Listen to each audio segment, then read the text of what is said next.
Welcome to Ignite Success, where we talk about people, places, and projects that fire us up. I'm your host, Suzie Becker, and I'm here with Natalia Plyam of Helping Ukraine, Inc. Hi, Natalia. Hi, how are you? I'm well. Thank you so much for being here. My pleasure.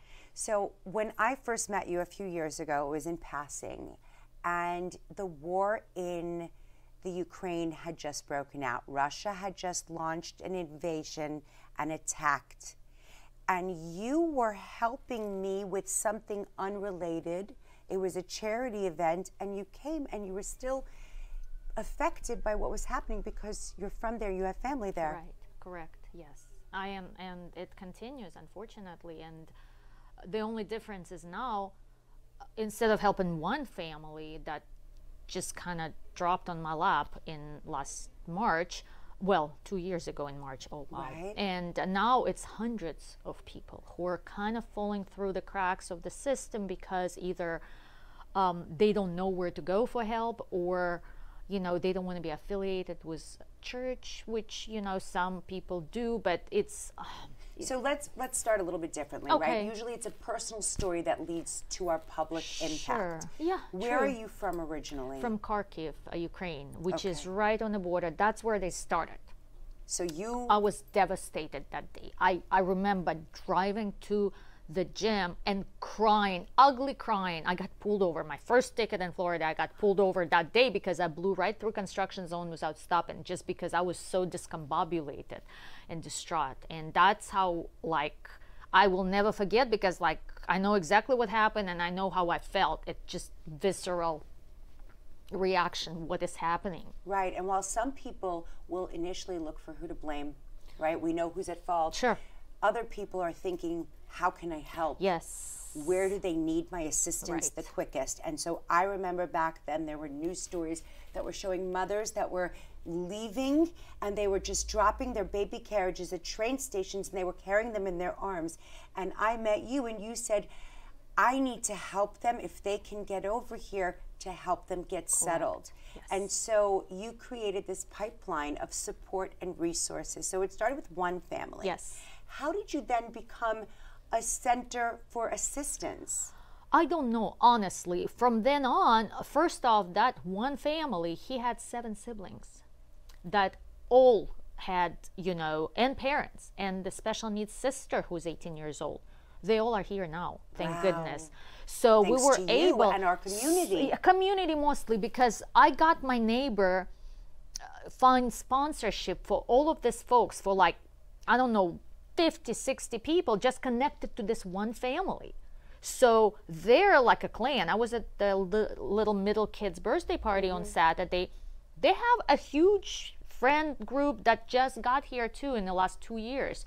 So this has kind of ignited the spark. And now, after a few TV, First Coast News really exposed the charity for several times. And so people just email me, text me, offer help, and it became from next door little post that I didn't even think anybody would help. Instead, it's support just poured out. So word of mouth became grassroots activation. It really is. It was just amazing how much help from one post back in March of 2022. Yeah. I have received hundreds of messages of love, what do you need?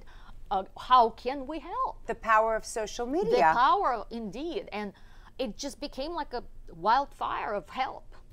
That's amazing. You were able to collaborate with an idea for assistance, and then you were, like you said, connecting the dots of who could provide which resources. Exactly. So let's talk a little bit about sponsorship, because that's a challenge.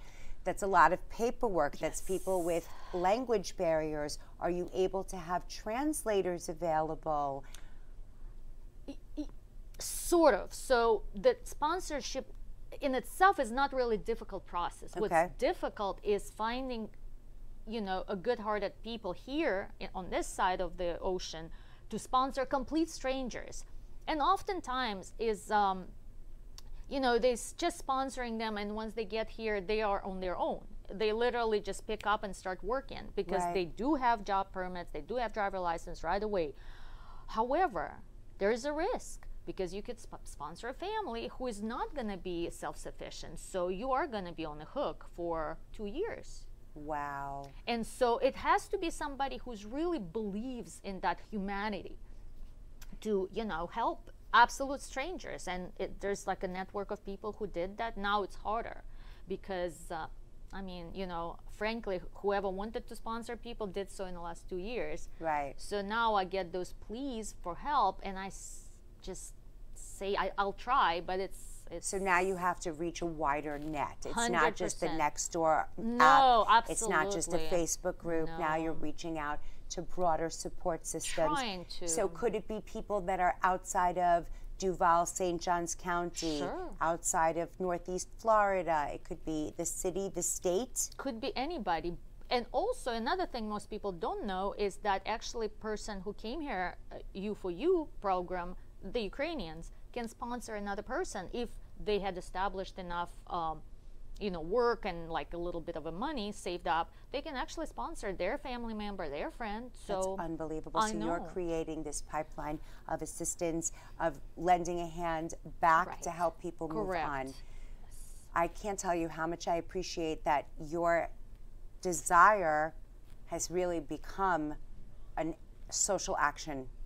Sort of, yeah. Yeah. I guess so. I don't know. But mostly, honestly, mostly it's boots on the ground. It's kind of very, very basic things. There's like 3 families now with pregnant people, pregnant ladies. So they're going to need diapers and wipes yeah, and so those we've been kinds of collecting, things. and I've been very successful because people love pregnant lady. So well, if you would like to sponsor or support or find out more about Helping Ukraine Inc. or Natalia Plyam and her mission, you can find us on dailynewsnetwork.com. I'm your host, Suzie Becker. Stay inspired and inspiring.